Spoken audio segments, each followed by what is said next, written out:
will destroy you all. For all the pain you have caused me, you will pay with your life. That night, the dormitory of St. Mary's Girls' College was as quiet as a graveyard. The only sound that broke the silence was the steady chirping of crickets and the faint hum of generator from the principal's quarters. But inside room 8, something strange was happening. Maureen, the school's proud queen bee, turned uneasily on her bunk. She felt a sharp sting on her ankle, like 2 hot needles piercing her flesh. She screamed and jumped out of bed, clutching her leg. "Snake! Snake!" she shouted, her voice shaking the night. Her roommates, confused and terrified, grabbed their torches and shone them around the room. But there was no snake, only Maureen, trembling, sweating and crying. The next morning, everyone gathered around her bed. Her ankle had swollen badly, with 2 dark marks that looked exactly like a snake bite. The news spread around the school like wildfire. "Did you hear what happened to Maureen?" They said she was bitten by a snake, but no snake was found. Some girls whispered it wasn't ordinary. Others said it was the hand of the gods. But Isabel, the quiet, strange girl everyone loved to mock, sat silently at the corner of her bunk, her eyes cold and distant. 3 nights earlier, it was one of those cruel afternoons when the sun seemed to join hands with wicked people to torment the weak. Behind the dining hall, far away from the teacher's sight, Maureen and her clique circled Isabel like hungry wolves. "You ugly lizard!" Maureen's voice rang out, sharp as broken glass. She folded her hands across her chest, tilting her head proudly. "Why is your skin always looking like fish scale? Are you sure your father is not a snake? And your mother a crocodile?" The girls burst into wild laughter. Their voices echoed through the open space. One of them, a short girl with too much confidence, snatched Isabel's lunchbox and threw it into the dustbin. Another fetched a cup of water from the tap and poured it slowly over Isabel's head. "Look at her," Maureen giggled wickedly. "The snake girl now has a bat." The water ran down Isabel's face and uniform, cold against her skin. But what burned most was their laughter. Her books dropped from her hand and scattered on the floor. She bent to pick them, but Maureen pushed her shoulder. "I am talking to you, and you are walking away," Maureen hissed. "Next time you dare to talk back or look at me with that your dead fish eyes, you will sleep outside the dormitory like a goat. Do you understand?" The others laughed again, loud, merciless laughter that sliced through Isabel's heart like a blade. She stood still, trembling. Her lips quivered, but she said nothing, not a word, only her eyes. Those quiet, strange eyes began to glisten like polished glass under sunlight. For a brief moment, Maureen hesitated. Something about the way Isabel looked at her made her feel slightly uneasy, but pride wouldn't let her stop. "Answer me, you snake skin," she barked, slapping the book from Isabel's hand again. "I said, do you understand?" Isabel's breath grew heavy, her fists clenched. She felt a strange heat rise inside her, a kind of anger that didn't belong to her alone. It felt deep, old and powerful. The air around her changed slightly, almost unnoticeable. The wind carried the faint smell of wet earth, like river sand after rain. For a second, even Maureen's laughter flattered. But Isabel blinked quickly, forced her trembling lips to stay shut, and bent to gather her books. Tears gathered in her eyes, but refused to fall. She turned and walked away, her soaked uniform clinging to her thin frame. The girls continued to laugh behind her, shouting after her, "Crawl away, snake girl. Go and hiss in your bed." They laughed until their stomach hurt, not knowing they had just awakened something dark, something sleeping deep inside her blood. That night, as Isabel lay quietly on her bunk, her eyes open in the dark, her heart whispered to the shadows, if they want a monster, then they will see one. That night, the whole school slept peacefully, except Isabel. She lay on her bunk wide awake, staring at the ceiling. The laughter of her bullies kept echoing in her head like distant thunder. Each word they had spoken replayed again and again until her heart felt like it would burst. Quietly, she rose from her bed, slipped into her slippers, and tiptoed outside the dormitory. The night was cool, and the moon hung low in the sky, glowing faintly behind the clouds. She walked behind the hostel and sat on the edge of the flower bed, hugging her knees. At first, she tried to stay calm, but her pain broke through. Tears streamed down her face, hot and unstoppable. "Oh God, why did you bring me into this world?" she whispered shakily. "Why am I different? Why does everyone hate me?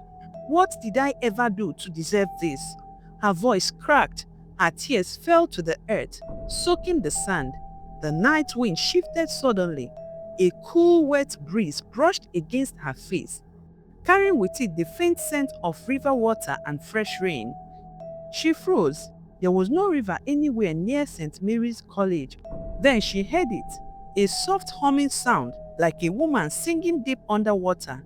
The melody floated through the air, sweet and strange, pulling her attention towards the far end of the compound where the moonlight fell the brightest. Isabel turned slowly, and what she saw made her heart stop. A tall, radiant woman stood before her. Her long gown shimmered like silver fish scale. Tiny beads and shells hung from her waist and wrist, glowing faintly. Her hair flowed down like black water, dripping quietly onto the ground. But the drops vanished before they touched the soil. Isabel's breath caught in her throat. She wanted to run, but her legs felt weak. The woman smiled softly. Her voice when she spoke was calm and watering, as though it came from far beneath the ocean. "Do not be afraid, my child. I am your mother of the waters." "Mother of the waters?" Isabel stammered. "Yes," the woman said, stepping closer. "You are of me, and I am of you. I carried your parents' cry for 9 years, and I gave you to them when they came to seek help by the river. Have you forgotten the promise they made?" Isabel's tears stopped. She remembered her mother once saying something about the goddess who gave her life, but she had never understood what it meant. The woman continued gently. "They promised that the child I will give them will serve me. You were never ordinary, Isabel. Your pain, your tears, your strange skin, they are all signs of who you are." Her eyes glowed like moonlight on deep water. Then, with a graceful movement, she lifted something shining from the mist behind her. A golden trident-like staff, shaped like fork of light.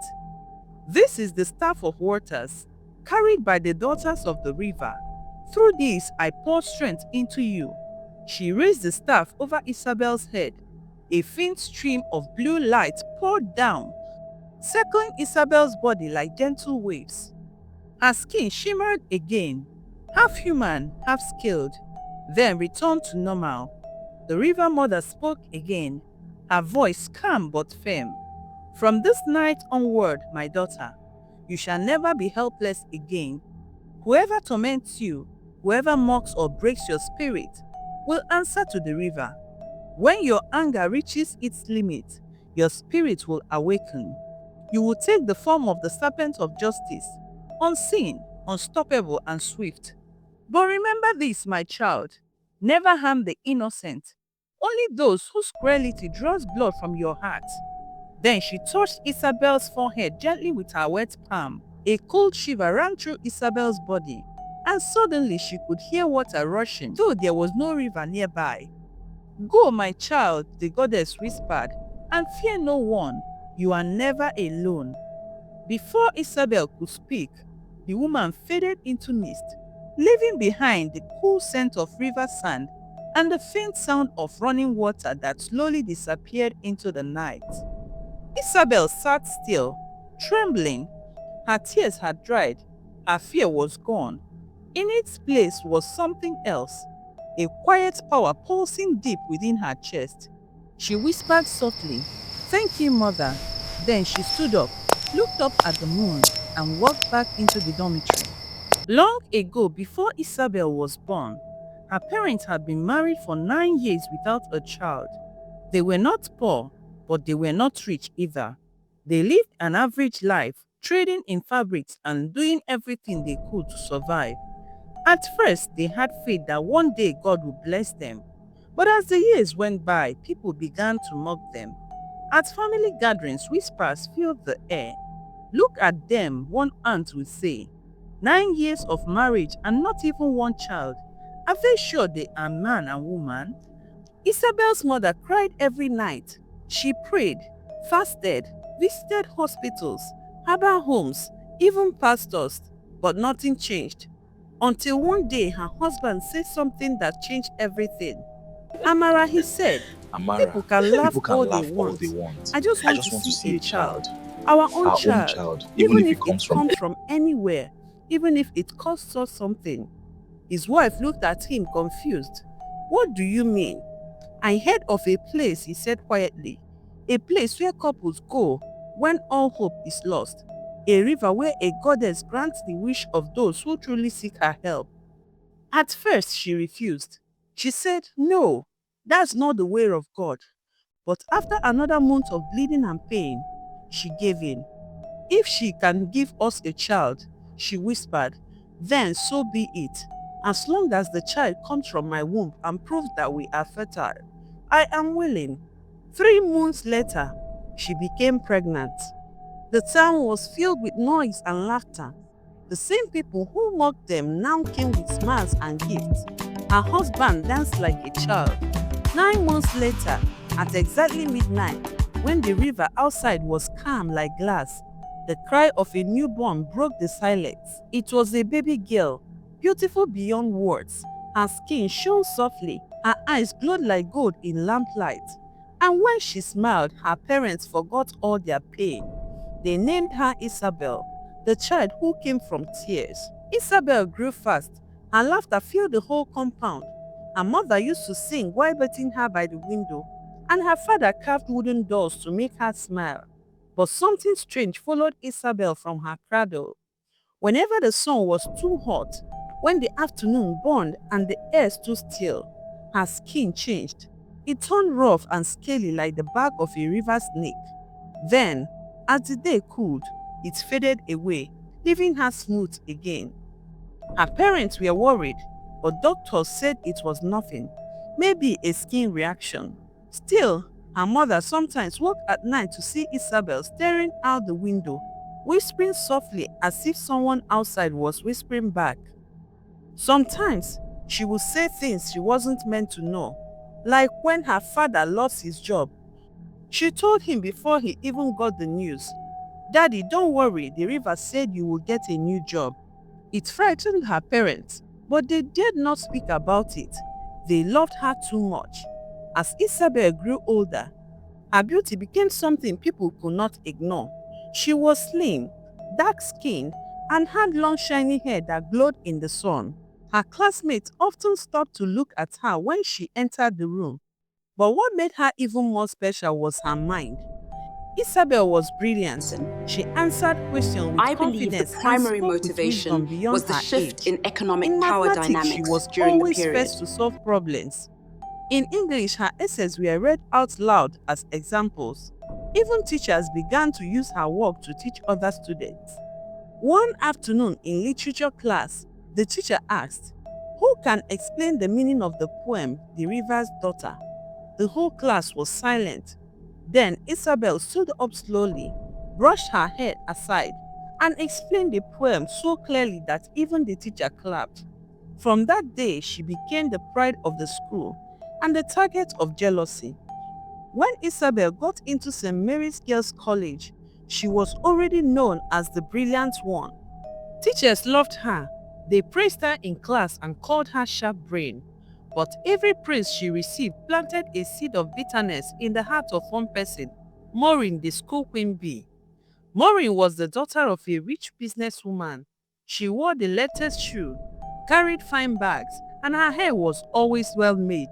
She believed everyone adored her until Isabel came. At first, Maureen pretended to be friendly. She smiled at Isabel and even offered to show her around the school. But deep down, she hated her. She hated her confidence, her calmness, her quiet beauty, and above all, the attention she got from everyone. One blazing afternoon, Isabel and a few students were punished by the senior prefect for talking during prep. They were made to kneel outside under the hot sun for hours. The sun beat deep.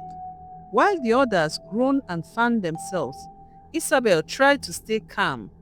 But suddenly, she began to feel something crawling under her skin. Her arm tingled, and when she looked down, her skin had started to change. Scales, shiny, faint, but real.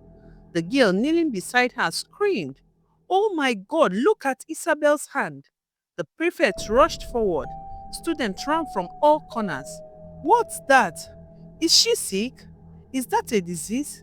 Before anyone could blink, the story spread around the whole school. The new girl's skin turns to snake scale under the sun. From that day, Isabel's life became a nightmare. Some students avoided sitting near her. Others mocked her openly. But the worst of them all was Maureen. She gathered her clique, Amanda, Tracy, and Vivian, and declared Isabel their new target. Every day, they found new ways to torment her. One morning, Amanda snatched Isabel's fruit juice and poured it into her school bag. Her notebooks got soaked and torn. Isabel sat quietly on her bed and cried that night, pressing her face into her pillow so no one would hear. Another day, Tracy poured red ink on Isabel's seat. She sat down without knowing. When she stood up, her skirt was stained. The whole class exploded in laughter. Maureen and her friends didn't stop. They hid Isabel's soap and towel, stole her provisions, and once poured detergent into her hair. The whole dormitory laughed when they saw her trying to wash it out. At night, she would lie on her bunk and whisper, "Why me? What did I do wrong?" One fateful morning, Isabel was rushing to the bathroom with her bucket of water balanced carefully in her hands. She had woken up early, hoping to bath before the long line formed. Her eyes were still sleepy, her mind still heavy from the bullying of the previous day. But as she turned sharply around the hostel corner, she bumped into someone she never wanted to offend, Maureen. The bucket slipped, the water splashed, and it poured directly on Maureen's spotless uniform, from her tie down to her shoes. The world froze. Maureen looked down at her slowly, like she could not believe what just happened. Then she raised her head and stared at Isabel with a cold, murderous expression. "You stupid, useless girl," she hissed. Before Isabel could say, "I am so," slap. The sound was loud. Girls in the corridor gasped.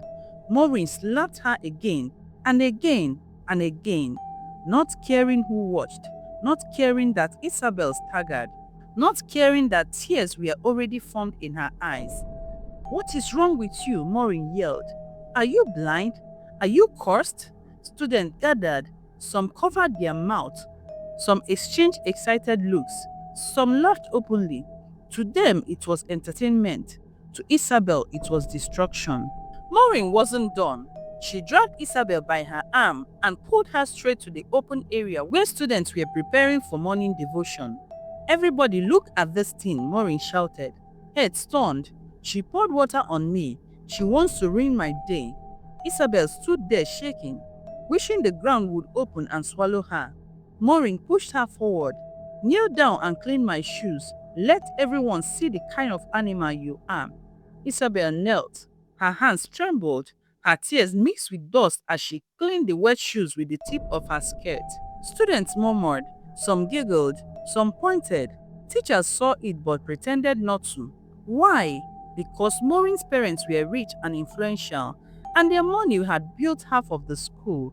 If a teacher dared correct Maureen, the teacher might not have a job the next term.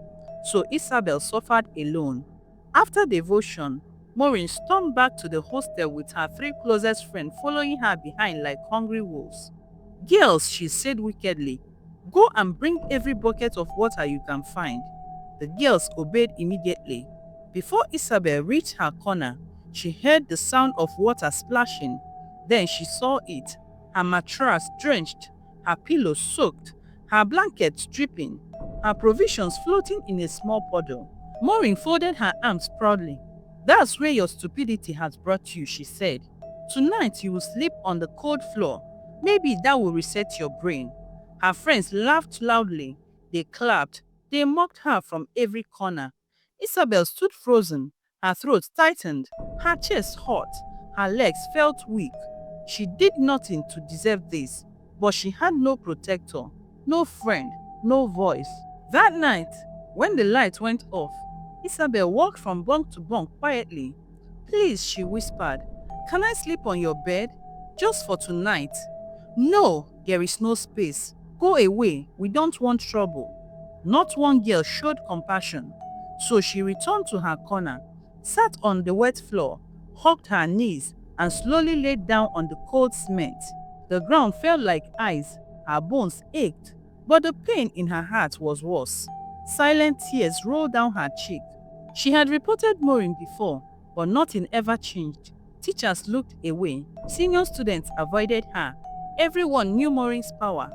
That night, while other girls slept peacefully, something inside Isabel broke. Not a small crack, not an ordinary sadness, a deep ancient tearing, like a door inside her spirit finally opening. Her breathing changed, her heartbeat slowed, her skin prickled like scales wanting to rise. That night, she decided she had swallowed enough pain. She decided she would no longer be the quiet girl everyone stepped on. She decided it was time to show Maureen and her friends the side of her that nobody knew existed. The side her parents feared, the side the river goddess claimed, the side tied to the promise made before she was born. A wind that did not belong to the hostel blew across her skin. A strange chill crawled through her bones. Isabel lifted her head slowly from the cold floor, and her eyes were no longer the eyes of the helpless girl. Something ancient had awakened. That night, as the hostess slept deeply, something strange moved inside Isabel. She laid on the cold floor, her eyes wide open in the darkness. Her breathing slowed, her body stiffened, and a deep voice, not human, not loud but powerful, whispered inside her spirit, "Daughter, rise." A cold wind swirled in the corner of the hostel. The curtains lifted though the windows were closed. Every light bulb flickered like candles fighting for life. Isabel felt it. Her river mother was near. Her fingers began to tremble. Her skin prickled. Her bones shifted. Her breath turned hot, then cold, then silent. And with one long exhale, her legs fused, her body stretched, her eyes turned golden and narrow, and her skin turned into dark scaly pattern. In less than a minute, Isabel was no longer lying on the cement floor. A long dark serpent slid where she once lay, silent, deadly, ancient. Her transformation was smooth, like she had always carried the creature inside her. Her head lifted slowly, her tongue flicked, tasting anger in the air. She glided into the corridor, turning left, then right, her movement quiet like a shadow. She stopped in front of corner 10, Maureen's corner. There, Maureen and her 4 friends slept peacefully, snoring lightly, dreaming wicked dreams. But tonight, their dreams will end. Their corner was dark and cold. 5 bunks, 5 sleeping girls, 5 enemies. The snake rose, moved towards the first bunk. One of the girls who poured water on her bed. The girl's leg hung carelessly over the edge. The snake lifted its head and struck, fast and silent. A small sound escaped the girl's lips, nothing more than a whimper.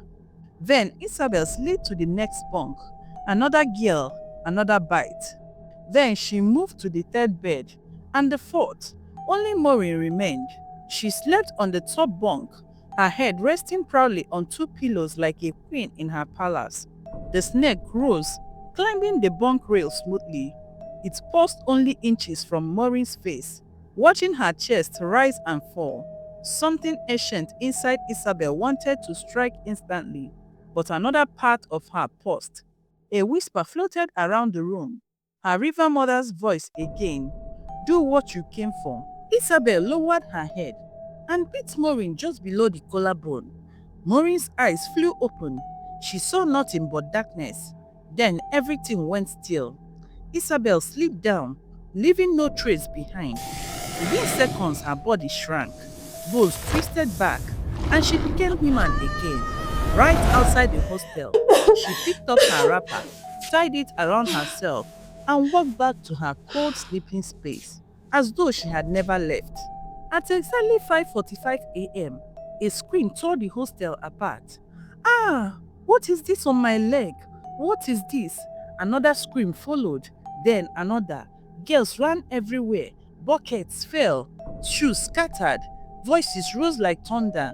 By the time Metron arrived, 4 girls were shaking and sweating, each with a swelling mark on their bodies, marks shaped like snake bites. And Maureen, her breathing was shallow, her skin was pale, her pulse was weak. The entire school gathered outside the sick bay. Parents rushed in. Teachers panicked. Where did the snake come from? There is no snake in this school. This is spiritual. This is not ordinary. Fear swept through the school like a storm. The school prayed. They brought a powerful man of God. He walked into the sick bay with boldness, carrying his Bible and a small bottle of anointing oil. Without wasting time, he sprinkled the anointing oil on the girls, lifted his hands, and began to pray in tongues. Deep, fairy, commanding prayers that made even the teachers shiver. He spoke in tongues and said, "Father, expose the hidden darkness in this place." Suddenly, in the middle of his prayer, he stopped. His eyes widened slightly. His voice dropped. The atmosphere changed. Then he spoke. "There is an innocent student in this school, a girl who has been constantly bullied, mocked, humiliated, and she's not happy." Everyone went silent. The man of God continued, "She is on a revenge mission. She carries a spirit she did not invite, a spirit tied to a promise made before her birth. And if nothing is done, she will continue until her mission is completed." All eyes turned to Maureen and her friends.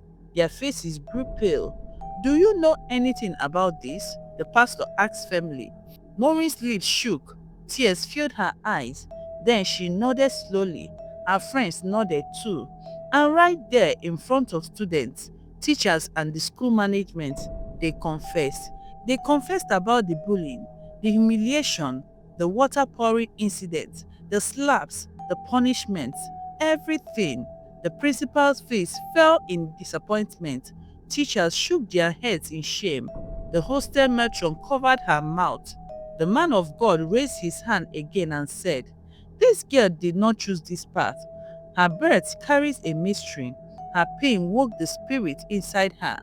You must summon her parents immediately." Her parents were summoned, and they narrated all that happened before her birth. Isabel sat quietly in a corner, her head low, her heart heavy. She never asked to be this way. She never wanted people to fear her. She only wanted peace. They invited counselors and therapists, not to punish her, not to shame her, but to help her. For the first time in Isabel's life, people stood to protect her. She cried, her parents cried, her teachers cried, prayers were made, cleansing was done, counseling followed. Slowly, gently, powerfully, that ancient force inside her began to loosen its grip. It didn't disappear in one night, but it began to fade. And for the first time ever, Isabel began to feel human, normal and free. Maureen and her friends survived. They apologized. Their families withdrew them from school. The school implemented strict anti-bully rules. Teachers became more protective of vulnerable students. And Isabel, she learned to forgive, she learned to grow, and learned that pain does not make monsters. Silence does. In the end, her story became a lesson in St. Mary's Girls' College. Be careful how you treat people. You never know the battle their soul is fighting. Thank you for watching.